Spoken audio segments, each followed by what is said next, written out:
Fala aí, meu amigo, minha amiga aqui da página do nosso canal, aliás, Professor Romeu Explica. E eu quero conversar com você hoje sobre modais, mas quero tratar de modais que sejam modais simples e modais perfeitos. Bem, vamos ver o que vem a ser modais simples e perfeitos. Os modais simples são aqueles modais que, de maneira geral, apontam para o futuro, algo no presente ou habilidades, tá bom? Ou os modais perfeitos, eles já vão voltar para o passado. Eles vão estar se referindo ao passado e, de maneira geral, os modais perfeitos, eles trabalham com uma atmosfera de lamentação, de alguma coisa que poderia ter sido feita diferente e não foi feito, ou que deveria ter sido feita e não foi feito, né? Então, esses são os chamados modais perfeitos. Os modais simples são aqueles que apontam para o futuro, tá? E que tratam também do presente. Por exemplo, começamos sempre falando de modais, a gente sempre começa o primeiro modal que, de maneira geral, as pessoas estudam é o should, né? Should, ele sempre tem uma counseling-like atmosphere. Ele tem uma atmosfera de conselho, sabe? Você vai dar um conselho, vai dar uma sugestão, nada de obrigatoriedade aqui, né? Então, I think you should drink more water. Your skin is so dry. Eu acho que você tem que beber um pouco de água, né? Beber mais água, sua pele está muito seca. É uma sugestão. Então, eu estou com muita dor de cabeça, you should drink some medicine. Why don't you take a painkiller? Então, você deve tomar um remédio, porque não toma um analgésico, né? Ou seja, o should é para conselho. E quando eu quero falar uma coisa que realmente é obligatory, mandatory, of utmost importance, obrigatória, assim, realmente mandatória, de importância maior, eu vou usar um must, né? Então, when kids turn 18, they must enlist. Então, quando os jovens completam 18 anos, eles devem se alistar. Mas esse deve aí é no sentido de obrigação, você não tem outra opção. In case you want to pass medical college, you must study a lot. Então, caso você queira passar numa escola médica, você tem que estudar, você deve estudar muito, né? Nesse caso, eu até usaria um have to, porque apesar de must ser assim uma questão obrigatória, ela é mais obrigatória quando você não tem mesmo uma outra alternativa, você é proibido de uma outra alternativa. Ao passo que have to, apesar de ser bem importante, né, deixa ainda a opção de você estudar ou não. Então, you have to study a lot to pass medical college. Então, você tem que estudar a beça, você deve estudar a beça para passar numa escola médica.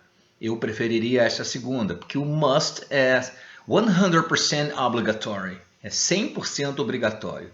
Enquanto que o have to não é 100%, mas bota aí uns 90%, tá?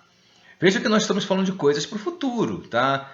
Need também é como se fosse um semimodal, que a gente, have to e need, são semimodais. Quando você, no caso, não tem a obrigação de fazer certas coisas, e nem tem que fazer certas coisas, mas elas são importantes. Não? You need to talk to people at the office when you get there. Então você tem que falar com as pessoas no escritório quando você chegar lá. Faz parte da educação, to say good morning to people, dizer bom dia para as pessoas, faz parte da educação, né?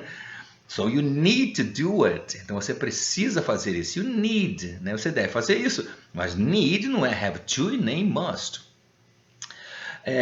Veja que nós estamos falando de coisas que as pessoas devem fazer, certo? São modais simples que sempre tratam do presente ou apontam para o futuro.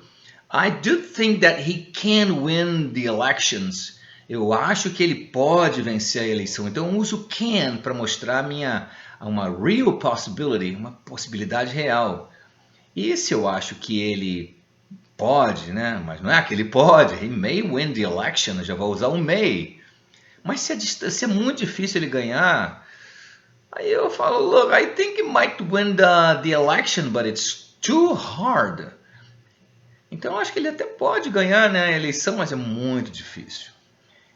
Então veja que esses modais, eles são, nesse caso, por exemplo, se eu quiser hipotetizar alguma coisa, já vou usar o would, né?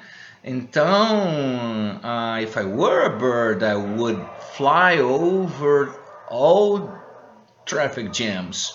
Se eu fosse um pássaro, eu voaria por cima de todos os engarrafamentos.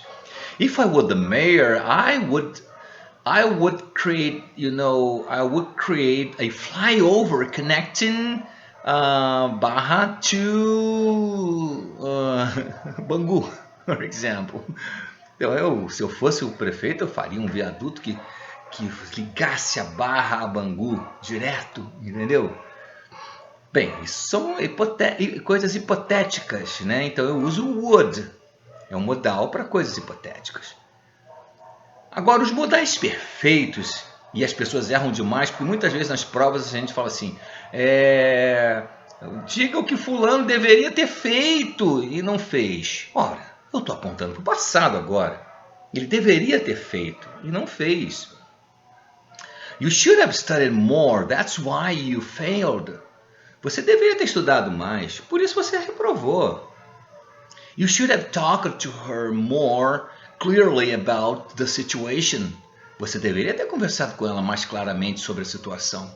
Veja que o cara não conversou, but he should have done it. Mas ele deveria ter feito isso. Então, o should have done, should have gone, should have stayed, should have traveled, he should have talked, e aí vai por outras coisas, você vai estar referindo ao passado.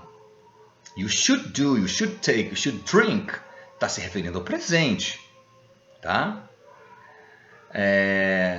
São duas coisas diferentes, duas direções diferentes. Os modais perfeitos apontam para o passado. Os modais simples apontam para o presente e para o futuro. Tá? Bem, vejam o caso do will. Will é um modal para o futuro.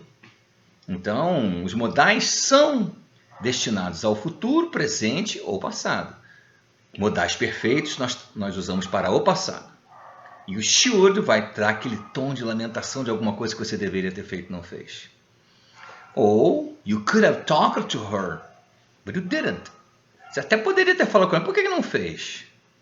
É um criticizing atmosphere, né? Tem uma atmosfera crítica nisso aí. Né? You could have told her that it wasn't to be done, and he did. Você poderia ter falado para ele que não era para ele fazer, e ele acabou fazendo. Ou seja, também traz uma atmosfera de lamentação, entende? Por último, nós temos o must have e o outro verbo no particípio passado, porque assim é a formação dos modais perfeitos. So, onde está o fulano? Ninguém sabe, né? Mas aí tem sempre um gaiato que fala, né? Não foi aula de manhã, tá maior sol, né? Pá! Aí ele falou, he must have gone to the beach. Ele deve ter ido pra praia. Porra, mas o cara pode estar no hospital. Oh, he must have crashed his car. Ele deve ter batido com o carro, mas talvez ele esteja dormindo. Oh, he must have overslept, and that's why he's not here. Ele deve ter dormido demais, por isso que não está aqui. Mas quem sabe ele está preso num engarrafamento. He must have gotten stuck at a traffic jam. Ele pode ter ficado preso no engarrafamento. Ele deve ter ficado preso no engarrafamento. Mas, na verdade, ele estava na praia. Ou seja, a gente usa must have e um outro verbo no particípio passado para mostrar coisas que a gente imagina que tenha acontecido, mas não aconteceu nada. Quer dizer, pode até ter por coincidência ser a mesma coisa, mas você apenas imaginou, você não tem evidências para isto. Entendeu? Não há evidências para isto. Bem, qualifiquei os dois aí, eu acho que vai ser muito bom para você que é aluno intermediário, você que é aluno avançado, para poder compreender melhor isso, tá bom? Obrigado por você ter vindo aqui no Professor Romeu Explica. Espero que você colocar aquele likezinho aí, né? Se quiser colocar um comentário, pedir a sugestão de algum vídeo, nós vamos fazer com muito prazer, tá bom? Deixo para você um grande beijo e até a próxima, hein? Tchau!